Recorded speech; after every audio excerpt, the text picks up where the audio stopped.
Hi, I'm Tim from Marathon Mates. In this episode, we are joined by Joel Etherington. Joel is an Indigenous Marathon Project Runner who is running his first ever marathon next week in New York. Are you ready to run? Let's go. Welcome to the thrilling world of the Flying RuNR, brought to you by the Marathon Mates.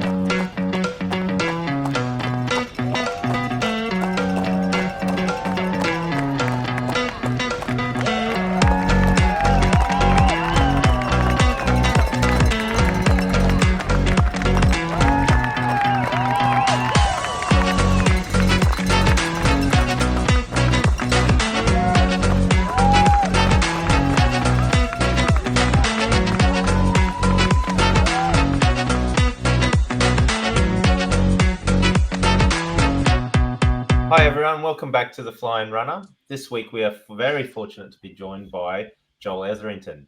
Joel is a current Indigenous Marathon participant, and tonight Joel is going to talk to us about his experiences on the IMP, as well as tell us about his upcoming New York adventure.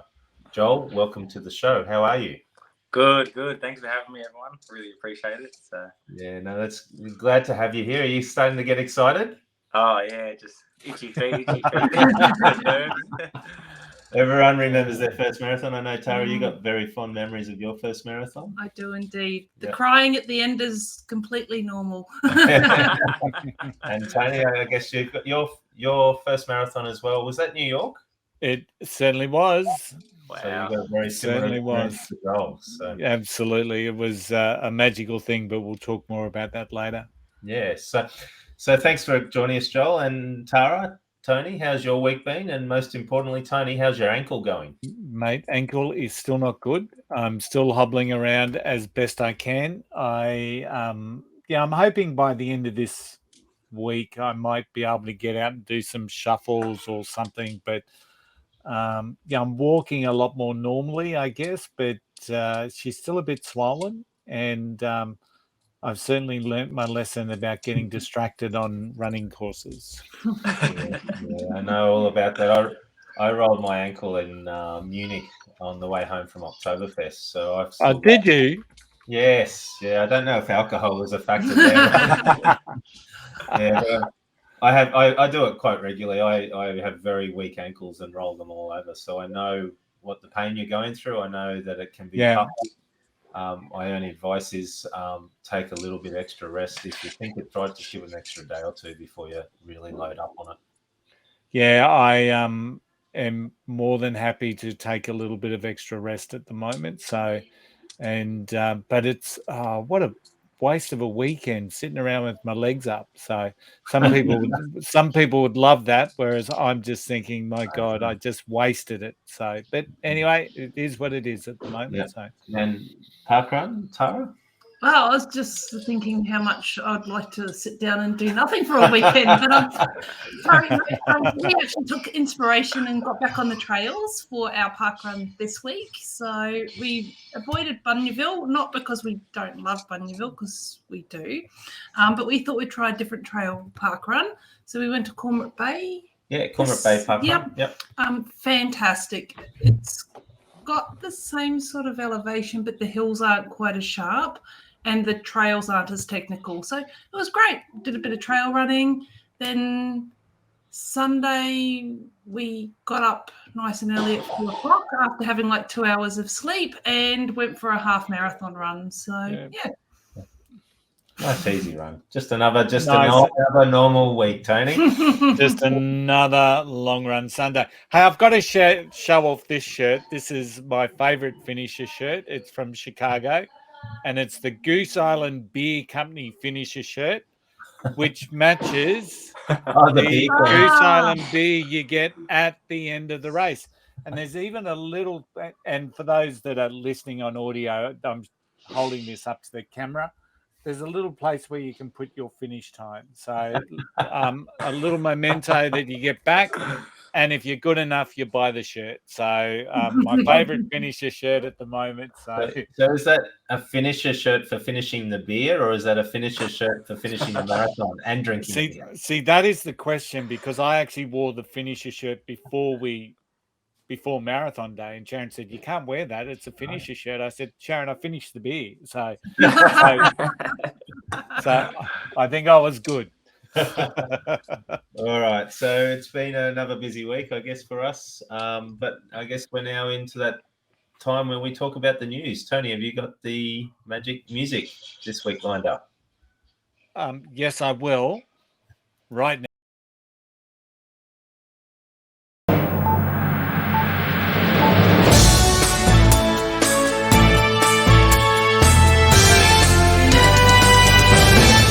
There you go. One week we're going to get the timing right between the talking and the actual start of the segment. We're not that professional. No, we're pretty average with our time. I'm going to hand it over to you, Tony. There's something in here around cheating at marathons. Yeah, it's interesting, Tim. Me and you had a bit of a chat. We share each other's news to each other as we go through. And it was interesting that at Chicago, there was 275 runners disqualified. And I reckon that's a minimum. I reckon there'd be more. It's really evident on the course where they do the double back, to be honest. It's around, I think, it's around the 30 and 35 kilometer mark, because you're running along and you're seeing people coming the other side. So I think it's a relatively common spot where people just jump over and cut out. I think it doesn't even cut out a lot. I think it's about a mile you take out, which is crazy. Why would you cheat for just a mile or two? It's just incredible. But as we know, Tim, there's always a timing mat down the other end of the out and back. And so there's no point in cheating. But yeah, 275 runners, which I think was a bare minimum. I think there would be more. And then, of course, we've got 100 runners that were disqualified back in 2022. And there was one that repeated the dose. So he was 22 and 23. So let's get disqualified in 2022 and do it again in 2023. This time you won't get caught, but he did. Yeah. So a quick question. Wasn't there a millionth finisher or something? Yes, there was. So now we've had all these people DQ. What happens there? Who is the real millionth finisher? I have no idea, and my brain's died thinking about that, Tara, because that was a question that was asked in one of the Chicago groups. Oh, really? And and I don't think there'll be any change in that. So it's too hard, I think. Because I think Kafuzi was trying to be in there, wasn't he? Yeah. I saw a thing about Kafuzi trying to be the millionth finisher, and he missed it by about 3 minutes. So maybe he really is. Maybe. Yeah, there was a lot of conjecture about what that millionth finisher was going to run. A lot of people were saying they expected it to be about 4 hours 15 or something. So I don't even know what they ultimately run, but there was a lot of conjecture, but I don't think that result will change. No, it won't change. Unless, of course, she cheated. That would be interesting. They'll probably double check that maybe before they go for the award. All the timing blocks. Yeah. Yeah. Speaking of cheating news, there was also some cheating news this week around a runner from Kenya called Titus Ekaru. Titus holds the 6th fastest marathon time of all time, 2 hours and 4 minutes, 46 seconds. Now, this is an interesting case. This is a runner who's been around for quite some time, but was found to be taking performance-enhancing drugs. Went and talked to a doctor in the Kenyan hospital to try and get some fake medical records established by the doctor. And the doctor agreed and then backdated a whole heap of records to justify the reason why Titus was provided with these particular drugs. Anyway, it's been since found out that Titus was found guilty of performance-enhancing drug use and falsification of records, and is now subjected to a 10-year ban after doing that. So I just don't like the sound of this. I don't like the sound of somebody deliberately cheating, but at the same time, I just hope there's not more runners out there in this world that are running super fast times that you find out later on that they've been cheating. Yeah, I think that would be devastating if that was the case. So Yeah. hopefully it's just the one. And I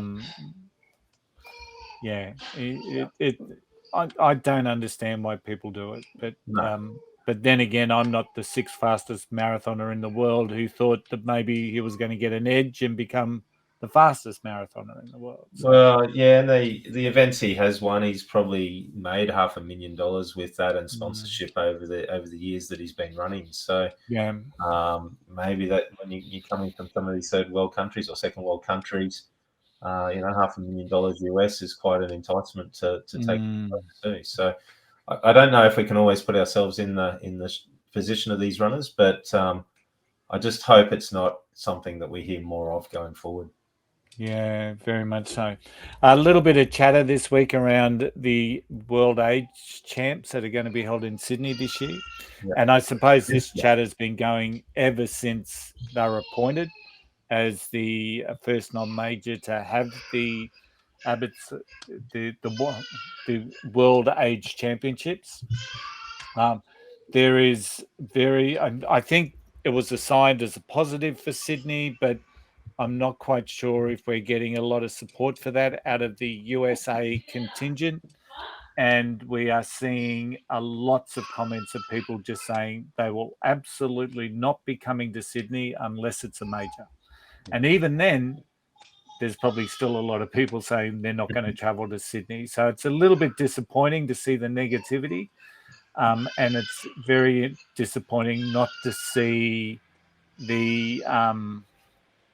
we're expected to go to the US for 3 of the 6 majors, yet from what the general consensus is, the US is really struggling to travel to Australia to compete in the World Age Champs. So disappointing. They do get only 2 weeks of holiday every year too, so maybe Thanksgiving, Christmas, and Easter sort of take that up. Who knows? Yeah, there is a US, a certain group in the US. I'm not saying all American runners are this because they're not, and the ones we've met on the various tours we've done are very nice people who like to travel and like to explore and do the adventures. But there is an element of some in the US who think that they're entitled to do the world majors because they're an American, they live in America, and therefore it all should be based around America. Yep. They should all be in America. It's like the World Series of baseball. Yeah, and that they don't think Sydney should get it because it doesn't have enough runners, and there's bigger events in the US and elsewhere that should be getting it.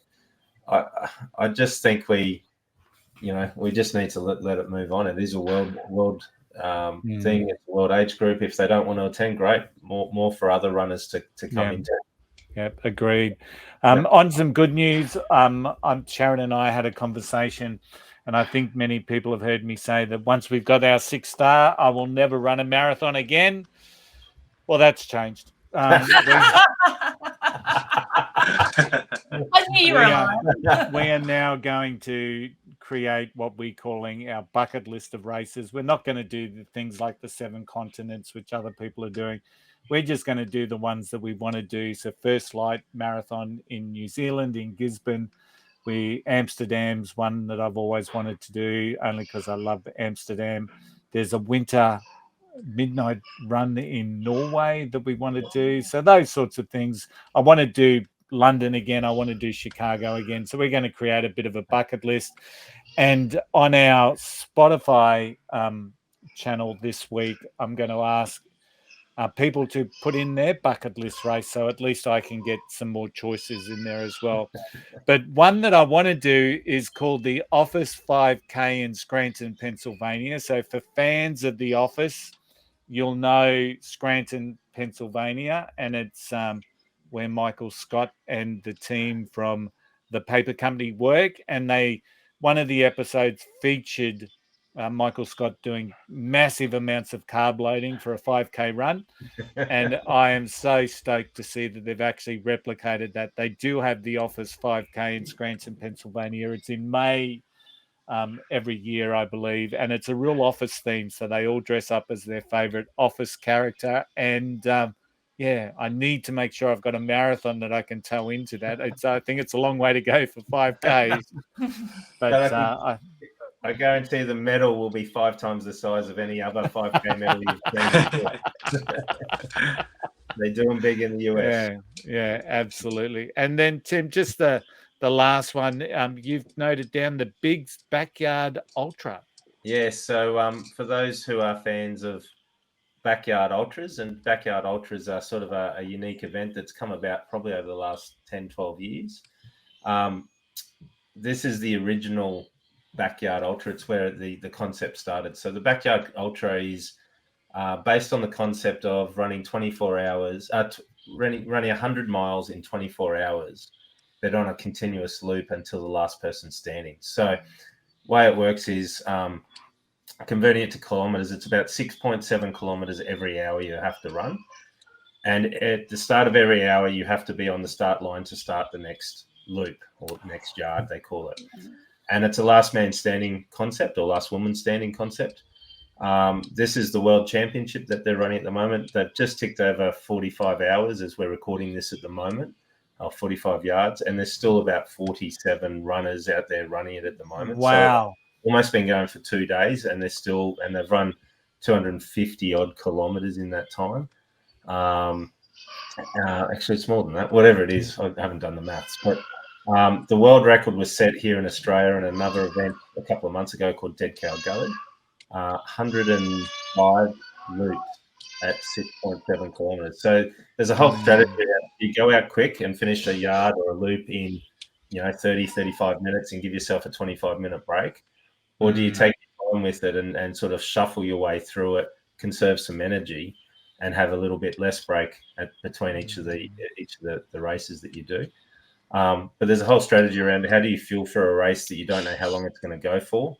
How do you stay awake that time, because it runs day and night? And on this particular course, there's a night loop and there's a day loop. So the night loop is a road section, and the day loop is a trail section. So you're then alternating between shoe types. Your feet swell up. You need different shoes through the race. They have different sizes.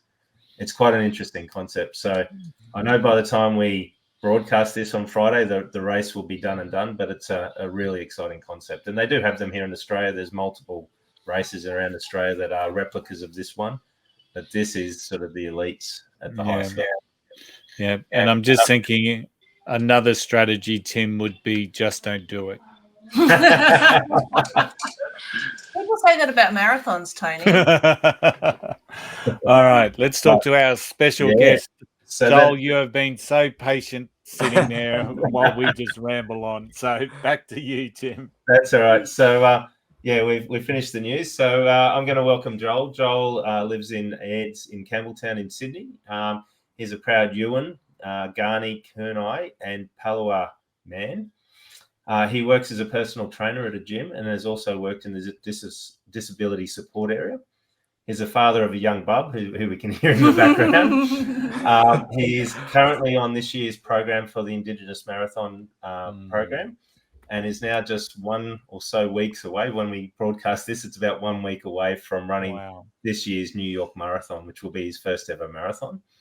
I think when I spoke to you previously, Joel, we talked about the journey going over there and how I think you said it will be only your second time ever on an aeroplane as well. Yeah, it will be. So first time was on the program earlier this year, flying to, was it Mackay or? Yeah, Mackay. Yeah. Right. Oh, and then I went just recently I went to Alice Springs. So Alice Springs as well. So this will be your third time on an aeroplane.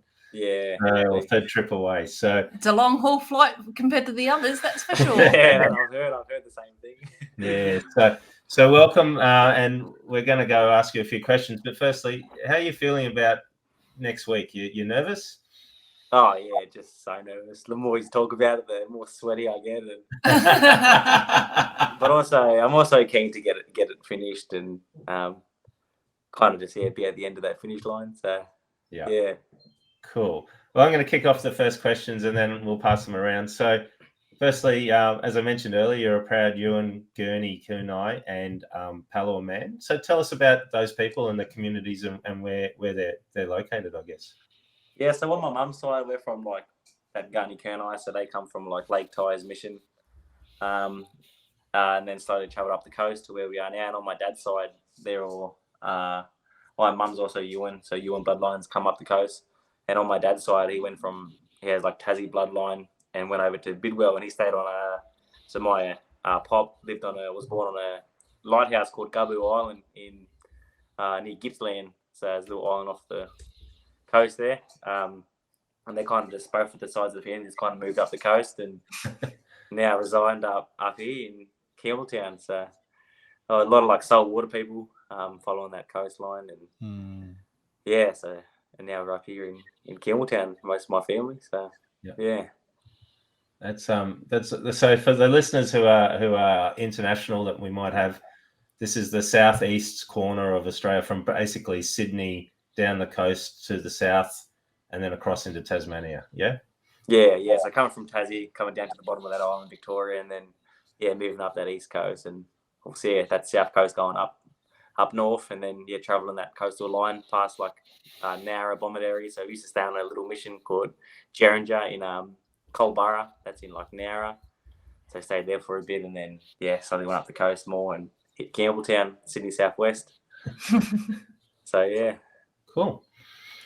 So what actually got you into the IMP? What made you decide I want to be a marathoner and this is how I'm going to do it? So I had an uncle called Ethan, and he was like always talking about it, and also an Uncle Meso. Uncle Meso is one of my uncles, and he just always said, because the big thing was I've never drank alcohol, never smoked a cigarette, and he just kept saying, you're built for it, you know, you're untouched, you're pure, and this and that. And I've always like kind of considered myself like pretty fit, and fairly fit. So they just kept pushing it, and then I applied like 2 years ago, and I was kind of just like I'll just apply for the sake of it because they're telling me, and ended up making the shortlist that year. And like I realized I had a shot, and that's out of like 160, 170 people applying. And then they ended up flying me because I made the shortlist. They flew me up to Mackay, and that's when I ran that. It was like a 2K relay, and 5K run, I think it was. And like that just kind of like sparked the bug that, like kind of like physically fit for it. My body, I'm pretty long, got these big long legs, and like it just sparked something in my heart, and I believed I could do it. And the more I dug deeper into this program, and like doors just kept opening. I kept meeting new people, and I love that concept of community. That whole one, just one big mob, and it just from being complete strangers to meeting like people that I've never even seen before with different Australian accents, and people from Victoria, and they, just like sparked this big bug, and like. And then strange people, those Victorians. They're strange. But just meeting like different mob, and it just like sparked that big thing. And then I ended up coming to the realization that I have a chance here, and if my uncles believe in me, and Ethan Mahulan, he was a graduate a couple of years ago, and he was like really pushing my name, and since applying at the start of the year. And then it was funny because I applied this year, and then I was meant to go into the army, and then they're just mucking me around, and then I ended up pulling out of the squad. So apparently I made the squad, and before I made it, I rang the coach. Before I knew I made it, I rang the coach and said, "Oh, coach, Damien, I can't do it," and this and that. And he goes, "Yep, all good." And then 2 weeks later, I freaking regretted my decision, and I rang him back and said, "Oh, coach, if it opens up, come on, please get me back. I'd love to join." And I'll go all out. And then lucky enough, like someone pulled out, and they're opened again. So I'm pretty I think it was my year as well. So no point delaying it because we don't know the future. And I think I just took the shot and got it in. So excellent. That's good on you. So how much, Joel, how much running had you done before you joined the program? Yeah, not much at all. 5K was my max, and that was torture. Like I could do it. Like I think all my like fitness comes from footy. So I'm playing rugby league, rugby union, and I'm not the biggest, not the strongest, so I kind of had to make it up with my fitness in my brain. So the biggest run I've ever done was 5Ks, and that was like once in a blue moon. And I'd always hit like a 3K or a 5K, but like from one run, it depends. Like my mind would go for different things. I would think like, I need to start running. So I go for a mad 2 week, 3 weeks of running every third day, every second day, and then I'd be useless and jump off it for about 2 months or a month, and slowly come back and say, I've got to hit it again. But always as a kid, I've always been running. Run to the shops for mum, or run chasing a footy or whatever it is, chasing girls or something, whatever. But we've done that. So you joined the IMP this year, and so since joining, what can you tell us a little bit about the program? What have you done this year on the program? What's sort of involved in being on the program from a participant's point of view? So the program, you start off with a big Zoom call, and then you slowly just like meet everyone. And our first camp was in Canberra. So because I come into the squad late, they had a 6-week training program, and I missed out because I'd been stupid. And then from not cancelling the thing. And then anyways, you work for 6 weeks, and then the first camp was in Canberra, and that was a 10K. I think it was called the 10K Mother's Day run or something. Mm-hmm. And I think we're there for like 6 or 7 days, and we did that, and then it was 6 weeks off, and then the next camp was in Gold Coast for a halfer, and then 6 weeks off again, and then we were out, found ourselves doing a home-based run. So that's just a community run that you set up yourself for 25K, and then you go to a 6-week block again, and then we win Alice Springs, and that's your 30K, and then now we're just in that 6 weeks. I think it's our last week coming up now for the New York Marathon. So, and throughout the whole program, it's not just about running. There's so much education, like a lot of like public speaking, and just it's very family orientated as well. They understand that running, it can take long. Like you go to a gym for 45 minutes to an hour, you get out. Some of these runs that take, especially now, some of these runs are taking 2-3 hours, and who has that spare time to freaking warm up? Especially with the young one.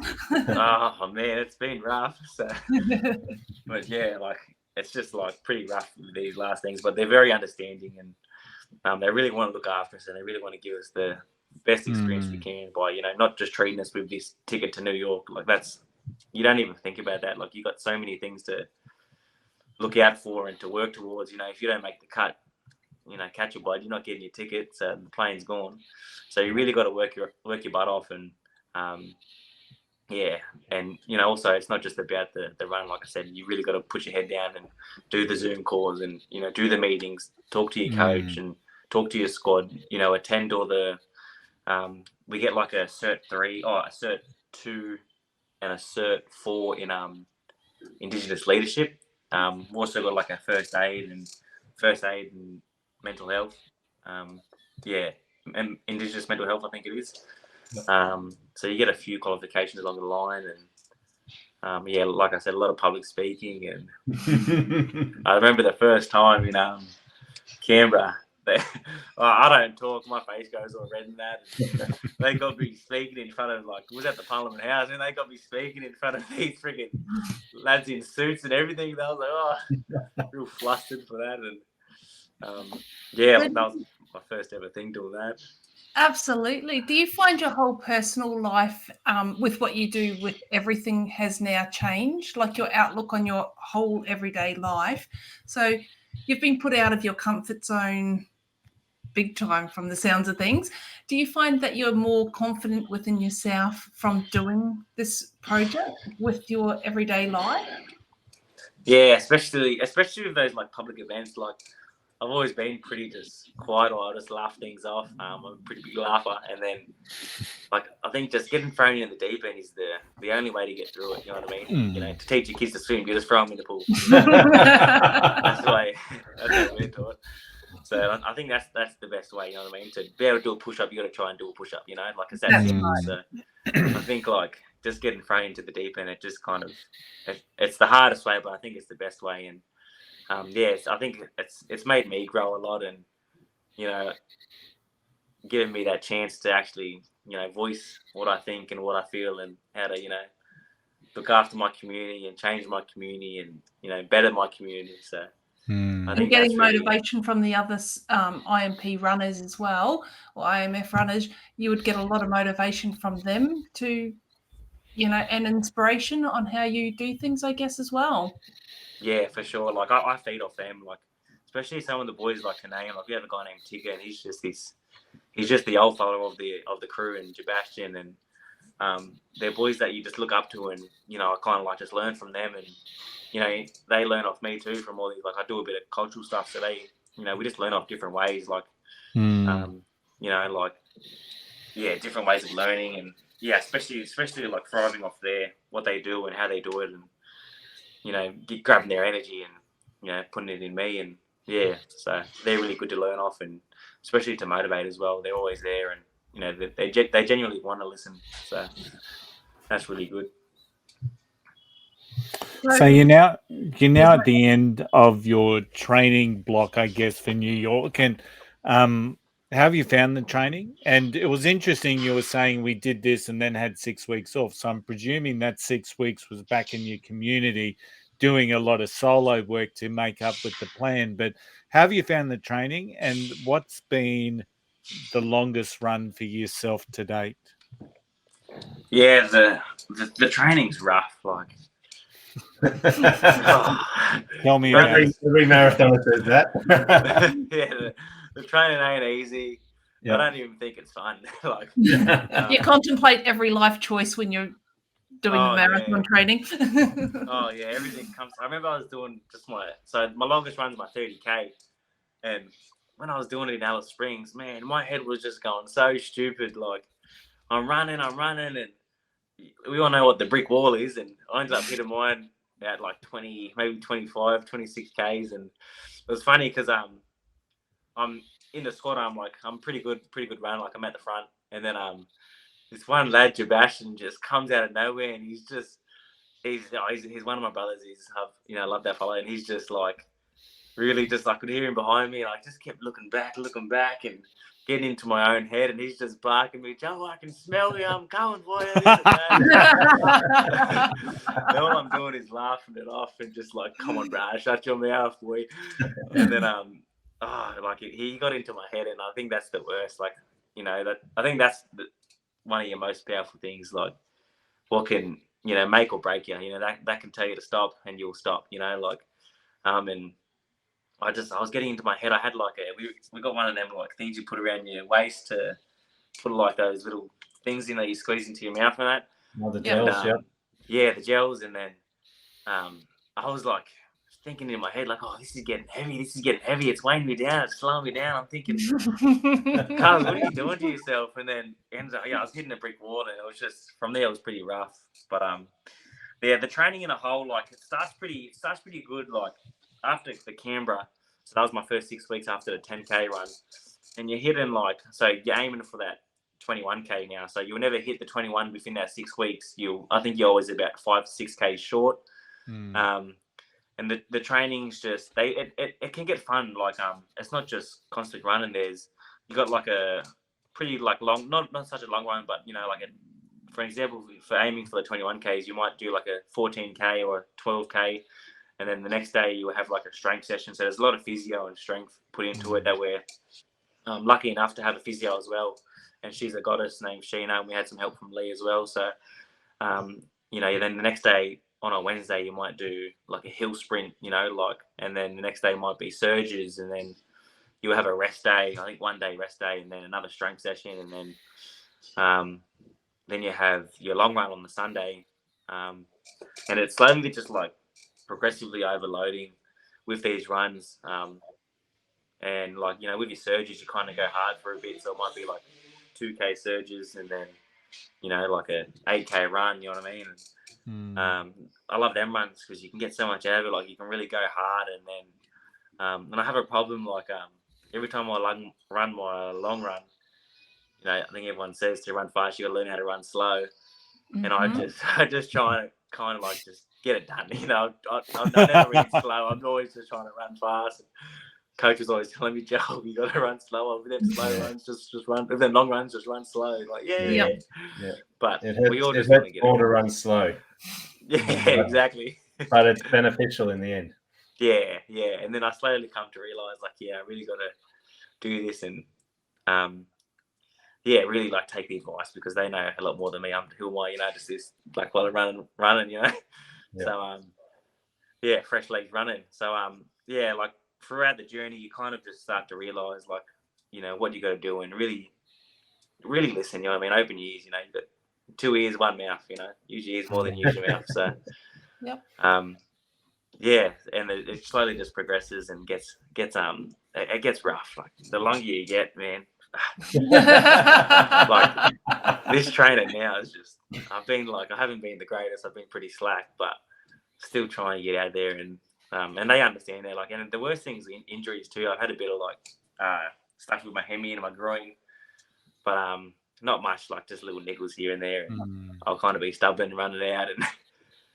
Might not feel the greatest after that, but the physios, they're just outstanding. So they really help you, and they you really got to take them seriously, and they'll look after you. So and you've got to trust the process. You know that what you've done is going to get you through on the day. So when you get to that 30 Ks and you get to unknown territory, you just go, I'm going to just trust the process. I've done the training, and I'm going to do this. So it's all up here after that 30 Ks. It's all up here for you, and you'll do it. No, thank you, 100%. Thank you, 100%. Hey, Joel, what sort of support and motivation do you get from Rob DeCastella, Deeks, and the other IMP crew members? Uncle Rob, he's a weapon. he's a magic man. He's 1 minute here and he's 1 minute there, and he's so good. Like he's around it as much as he can, and we understand he's a big celebrity around here, especially with runners.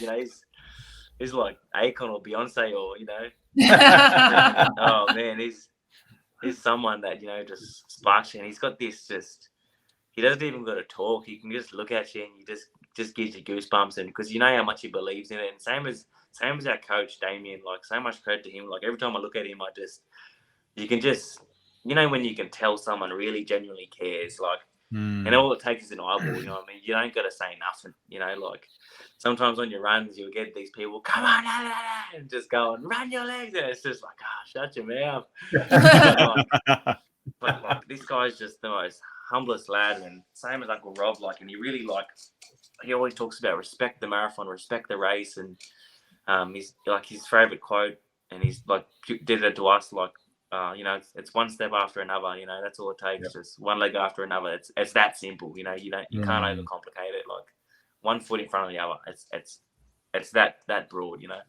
That basic. And he's just like I said, he's really busy. But whenever he can get there, he can get there. Like he come to my 25 community event, and that was just amazing. I was lucky enough to have like a few of the they have like a joggers club in Campbelltown, and they all come up and you could just see their eyes lighting up. And so they come out to support me on that 25K. And he just understands everything and really open to like blackfellas too, and really such a good listener. Like, what makes a good person is a good listener. So he really wants to listen and genuinely like cares for us. And so, like and from his journey too, like he's done it. He's done it. So he knows, he knows what to do and how to do it. So, and he's put a lot of trust into our coach Damo too. So, and we put a lot of trust into him. And same as the squad members, like you just see them post their run, and it's just like, fuck, now I've got to get out and do it. You know what I mean? So, for sure, we've got a lot of boys and a lot of girls that are committed. Like shout out to like fellas like Jack, Jamie, Sissy. Like we had one girl that was injured for a bit, and she was like doing like water running, and she was so good with that. And probably that's the most boring thing ever, but she was in it every day, like in the pool from 6 o'clock in the morning. And even all the other crew, like you feed off all of them. Like every single one of these crew members just got a personality. Like if I could name all of them, I would, and I can, but they know who I'm talking about. They might get angry now because I've named a few and not the others. So I guess you're getting the support from the IMP, the IMF, and Rob, Damien, all of those guys. but it obviously attracts the local runners as well. And you're getting the support from people that aren't in that group, and you're bringing attention to you guys as well. So it's really, really good, because being in different communities, you're actually bringing a whole new interest to other people as well, and teaching them about your culture, your heritage, and why you're doing what you're doing. So it's great. Yeah, they love it. Like it's so good. Like every time I do a run, I've been running the same loop lately, and that's just around Riverside Drive. That's like the little loop here in Ayers, and it's a 3.2k loop, and it makes me want to cry when I see the same Arnie on the same driveway in a little motorized scooter. Then, come on, Joel, run them legs, boy. To show up time and time again, like it's just amazing. And then just so many cars bipping, and even like, because we're in different communities and that, like there's so many people watching you. You don't understand how many people are watching you. Like especially grads that have finished the program already, and even fellas that haven't even been in the program but are supporting the Indigenous Marathon Foundation and the Deadly Runners, and like you get like old fellas that are running and like watching you, and you get so many messages and so much support, because they genuinely want to be on that journey with you, and they want to watch your journey and get to know you as a brother, as a sister, as nephew, and like it's like, and you don't realize how many people are watching you, and especially the community, like just seeing like people like, oh, there's Joel, that runner, or a lot of the question is, oh, when's your next marathon? I'm thinking, cuz I haven't done one yet. A lot of them just think because I'm running, like half the fellas here don't even know what a marathon is. Like they just think it's a big race. They got no idea what it is. Like, but like just that, them just saying it, thinking of me, like, Joel, when your next marathon is there? Like it's good, you know what I mean? So yeah, absolutely. It's more than just me. So it's bigger than me, and yeah. Yeah, you get a real sense of that. And let's have a chat about New York, okay? Because Big Apple, it's a little bit different to what you're probably expecting. And when you were talking about Deke before, and the 1 foot in front of the other, 1 step forward, etc., it brought me back the memories, because in 2018 I ran New York with my wife, and Deke was part of, obviously, the IMP, which has an association with Travelling Fit. And Robert spoke at our carb dinner. And actually, it wasn't. It was just it wasn't a carb dinner. It was just that was our rev up session before the marathon. And I remember him clearly talking about that 1 step in front of the other right then. And also we had a graduate from 2013 who was part of the trainee process that goes on after the IMP, and it was Colin Sampton. And he shared his journey of actually running the New York Marathon. And once again, Deke's words came out, because I think it was the 35K mark. Colin suffered a bit of a leg twinge and was really contemplating pulling out. And he felt shame with that. And what was going on in his mind was Deke saying, 1 step forward, just keep moving forward. And that got him back on course again. So that was a really good story. But what are you most looking forward to about, let's not put the marathon to one side. What are you most looking forward to about New York? I'm kind of keen for the plane, but I'm not. I'm real frightened. So you should see me on a plane. Like I'm sitting there and I'm just like, and especially on the takeoff, like I'm sitting there just screaming. I can't. Things just come out, and so I'm keen to see the big plane too. Like I want to go on the big plane and see how it feels in that, and be able to walk around the plane. I went to the toilet the first time on the plane, Dallas Springs, and when I flushed, I thought I was going to get sucked in. Oh man, that was an experience. And I didn't even have to go to the toilet. I think I just standed in there and wanted to see what it was, and ended up flushing the toilet, and then almost went in. So I can like, tell you this much, Joel. After going to New York on the plane and with your long legs, you're going to go, I don't want to be on a plane ever again.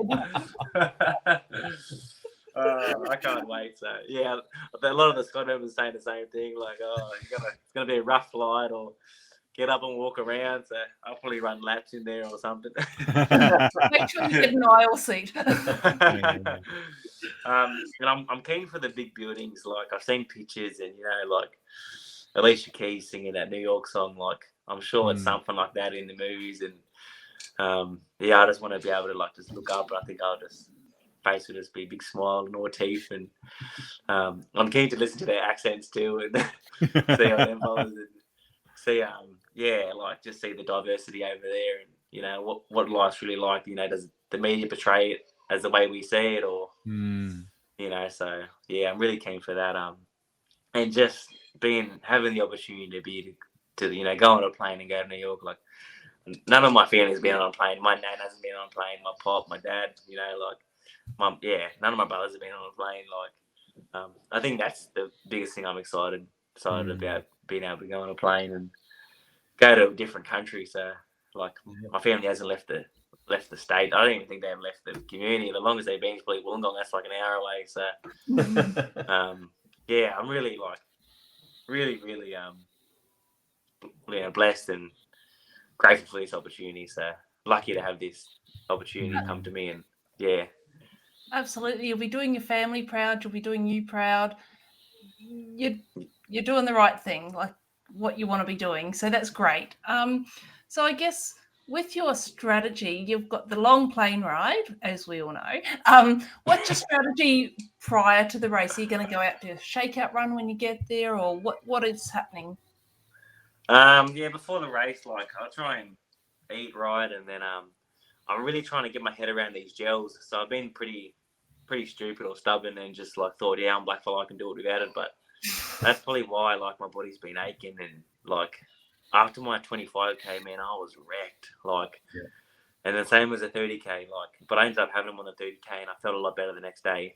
I really want to get my head around these gels, and really like do a proper warm up, and kind of just like, I'm a bit competitive, probably a lot competitive, but I just need to stay out of my head. I think like that was my biggest learning curve from Alice, just because like the last couple of runs I've been at the front, being like been crossing that finish line fairly well and fairly quick. Like I want to really be get my head around things and do it the right way, and just run, like they always say, like Uncle Rob always says, run your own race, so and that's going to be my biggest thing, just to run my own race. And I think me and my brother Joe are going to run together, and he's from the squad too, and we're just going to just soak it in and take it in, but also coach says, give it your all on this one. Like, you've trained that much, we've been training for 6 months, why not leave it all out there? So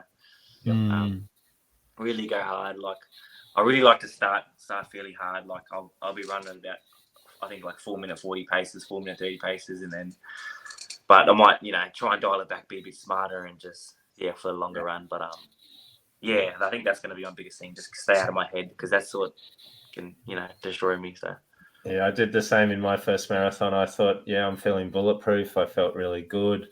I did around about the same pace, 4:30, 4:27 pace for the first 25 Ks, and then all of a sudden it started to hit me. So it is something that happens, and you just got to be prepared for it. And I guess when it does get tough, and it will get tough on race day at some point, what have you thought about what you're going to do to keep yourself motivated and keep yourself going? Because it's very easy to just go, I'm feeling shit, I'm just going to crawl up in a ball now and step off course. How are you going to keep yourself going? What's the thing that's in the back of your mind that's going to motivate you to the finish?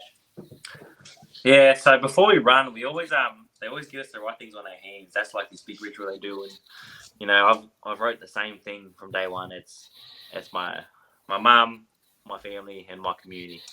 So that's like a big thing, just to be able to look at your hand and run. But like I said before, I think the biggest thing that's going to push me is it's a lot bigger than me. Like, there's too much people watching for me to muck around and just give up like that. Like, worked my ass off for 6 months. Like it's much more than just me and how I feel, you know, because yeah, like I said, like it's too big for me to just get in my head and just be able to think, oh, you know, I might walk here, or, you know, it's getting rough now. Like, it's been rough the whole time. So, and marathons ain't easy. Like 42 Ks is, it's ridiculous. Like, I think that's the thing. It has to be hard, and it's hard for everyone. Not, you know, I seen this thing on Instagram the other day. Like, you know, everyone says they feel sorry for the lads that are running, you know, in 2 hours and busting their ass, you know, in 2 hour paces or 2 hours 30, 3 hour paces. But they said, imagine the person running for 5 to 6 hours straight. You know, the fellas that are at the back that are just constantly. Like, you can imagine how you feel or they feel. Like it ain't easy. Like, no, it's still the same distance. It doesn't matter what time you do it in. It's still the same distance. Yeah. It's hard and it's exactly. Yeah, it speaks for itself. And the accomplishment at the end makes you feel so good. Yeah, for sure. And New York's got amazing crowds, Joel. You will be blown away by crowd support. You are going to have millions of people lining that road, and they are going to be. You've got your name on your shirt, so they are going to be calling your name. And even that lifts you and keeps going. And one of the things that I've always thought and is a positive is to smile at people who call your name, because it brings them into the race for other runners, because you're acknowledging that. So, but you can't do that for everyone, because you're going to have the hundreds of people calling your name. But just think about that every now and again, and enjoy. Enjoy the run, because it's. I'm really jealous that you're doing it. To be quite honest, I love New York, and I can't wait to get back next year. So, which brings us to my question, which is a really long-winded way to get to my question. But what are you going to do to celebrate once you've actually run this thing? I'll probably cry. I'm a bit of a sooky ass. So, that's normal. Normal for first-time marathoners. I think that's going to be my celebration. I think, I think to celebrate, I'm just going to try and be with the squad, and you know, it's a group finish. You know, we finished together, we finished strong. We started the program, we're going to finish the program. So I might even have my first drink. Who knows? I doubt it. But the program's pretty solid. Like, no fizzy drinking that. But like, I think just to celebrate, I think I'm just going to be real thankful and, you know, real honoured to be able to leave the legacy of, you know, this crew, and especially the fellas coming, you know what I mean? Like, we always talk about, like, you know, we're not just running for ourselves, we're also running for the 170 fellas that missed out, you know? So, you know, the applicants that applied, you know, we're running for them as well. So, because, you know, it's a pretty big entry of people to try and get into the program. So, I'll definitely run for them, and definitely for my community as well. So they backed me, and but I think I'll celebrate with the crew, because my family's not going to be there. But when I get back, I'll celebrate with my family and that. So Excellent. Oh, sorry. I'm fascinated by Joel's story. It's really, really good. It's really good. I'm not following the script at all anymore. That's a common thing for me, Joel. The New York Marathon marks essentially your graduation from the IMP. So once you've finished this program, what are your plans to take back what you've learned and into the community for yourself? Like, obviously you do your certs that you were talking about and stuff like that, but do you go back and mentor people yourself, or what happens here? Yeah, for sure. I want to try and set up like a little morning running crew, maybe once a week or something like that, or a runners walkers crew. You probably see them now. You see the deadly runners that are with the IMF. So maybe something like that, because I don't think we have one around these ways. But also just like, with my experience of, you know, cultural knowledge, like I could probably, you know, I have the, you know, I already got the stories. but having that public speaking, education and all that stuff, like I'm really going to take a lot of that out of it and really push for my community and push for my family and friends, and try and get out of your comfort zone and like try and do a lot of that stuff. I'm trying to, like, I think I eventually want to open up my own gym, and I'd love to throw a lot of running into it and show them what it's like. You know what I mean? Like, especially in this community, like no one even knows how long a K is. Like my poor family, like I said to them, how long I'm running for, and they said, I think I said, how long's the K? And they said, to the shops and back. I'm thinking, cuz that's freaking 300 meters, like, so, bless them. But it'll be good just to really educate them on how far running is and how hard and long it is. And being able to visually see it, like I always say, because I play footy, it's 10 footy fields, you know what I mean? Like 1,000 meters. So really like try and push that and really educate them on running and tips and that I've learned and just how simple it is, like it's, and how easy it can be done and what it does for you. Like after a run, how good do you feel? Like like you feel like crap, but you're also your spirit comes I think that's the title of the episode, Tony. After a run, how good do you feel? You feel like crap. Mentally, you feel amazing, don't you? And if you can give that feeling to even one other person, it makes you feel like you've done something yourself. Like inspiring other people to do what you're doing and to give them that feeling of satisfaction and enjoyment and gratification for what they've done. Yep. One of the things we've learned through our running and our association with the people that we know, and of course hearing about the IMP is one of the best programs out there that really does create that ripple effect within communities, and it's such a positive thing. So I just, Joel, wish you all the best for New York. I know it's going to go well for you, but by the same token, if you are doing it tough, Rob's always talking about the why, isn't he? Why are you here? Why are you doing it? You've got that on your band and on your arm, and I've got no doubt that that's going to play a huge role in you crossing that finish line as one of the IMP graduates. And interestingly, Rob's obviously got a bit of a name, and I always get amazed that he's able to position himself so prominently at the finish line at New York. So you don't have too far to go to see Rob and the rest of the crew, which and they always put it up on social media, and it's just such a wonderful highlight. So Joel, before we let you go and we close the episode, I do a fast six for every runner that comes on the show. We call it the fast six because everyone wants to ultimately think about doing the 6 majors, but I'm not going to put that pressure on you just yet. So it's a very simple question, and it's a very quick answer. So you ready to go? Oh, let's do it.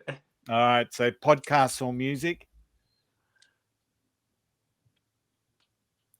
Oh, sorry. sorry. Yeah, let's go. All right. So I asked the question, you answer, right? So let's start again. 3, 2, 1. Podcasts or music? Music. Best running advice ever given to you? 1 foot in front of the other. All right. What advice would you give to someone starting out on the IMP? Really, really dial in on the training. Okay. Uphill or downhill? I reckon uphill. I really like the little fight. Gels or blocks? I think I'm trialing both. So that's a tricky one. Let's say the gels. And your favorite shoes to run in? Asics. That's the right answer. Yeah. Sponsor. Thank you, Asics. That's right. Well, thank you very much, Joel. We'll keep you online for a moment while we finish off the episode. But look, I don't think you've got an issue public speaking. You've shown us tonight that you're a wonderful public speaker, and I think you'll win over a lot of our listeners, definitely with your story and the conversation that we've had. But we wish you all the very best in New York. You're going to find out a lot about yourself. You're going to find out a lot about the world. You're going to find out a lot about New York while you're there and the people that live there. and the food. So it's going to be an awesome experience for you, and we are all jealous, but we can't wait to track your results, because we'll all be tracking your results online as you do it, and seeing how you go, and we might catch up with you afterwards when you get back and get your take on how it all went. Oh yeah, please, definitely. No, and thank you so much for the opportunity. I really appreciate it, and yeah, it really means a lot. So thank you, and shout out to my squad too. Yeah, it's been a great chat, and we love hearing and just seeing your enthusiasm. Like it's bringing it all back for us as well for our first marathon. So it's like, oh, remember that, and it's bringing back that feeling for us too. So it's great. So before we wrap up, we'll talk about what's happening next week. So Tara, what's happening next week? Okay, so thanks, Tim. Next week we're going to talk all things New York Marathon, the final major marathon of the year. We'll talk about the history of the race, the course itself, the elites that are competing, as well as get Tony to provide some of his memories. Again, not one to miss. But before we do end up tonight, what is your tip for this week? So my tip. Okay, so probably one also for you, Joel. It's around hydration. Hydration. It's getting hot. It's starting to get really hot here in Queensland. It's getting hot in where you are as well, down in Sydney. But hydration is a big point. You need to focus on maintaining elevated hydration levels at all times, especially when you're doing running. The days leading up to a long run or a marathon like New York, you need to make sure you're drinking consistently water, making sure that you're monitoring your hydration levels by looking at your urine color. If it's pale or straw color, it's good. If it's bright yellow, you're dehydrated and need to keep drinking more. When you're flying, Joel, make sure you drink lots of water on the airplane. Planes have a habit of dehydrating you. And then you'll land in a cooler area in New York. It'll be cooler temperatures. You feel like you won't need as much water when you're there walking around. Take a bottle of water with you while you're walking around. Drink it regularly. Drink your 2 or 3 liters that you'd normally drink every day. And then the day or two before, just keep boosting up the hydration levels.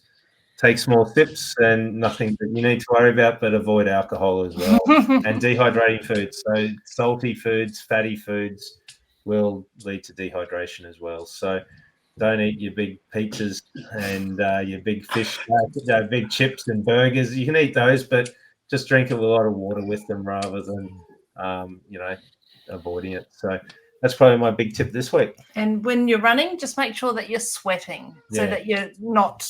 Yeah. If you're not sweating, it means you're dehydrated and you can go into shock. So just, keep that in mind. Yeah. So, thank you. Yeah.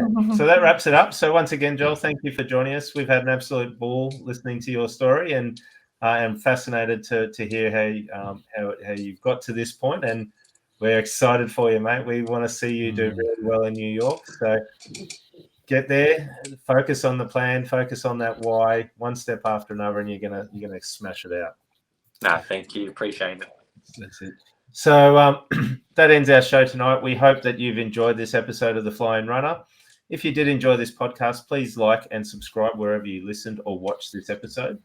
Video of the episode will be available on Spotify and YouTube, and audio will be on your usual podcast platforms, including Apple, Amazon, and Google Podcasts. Remember, every step forward is a victory. Lace up, hit the road, and we'll catch you on the next episode of The Flying Runner. Until then, happy running, everyone. Happy running.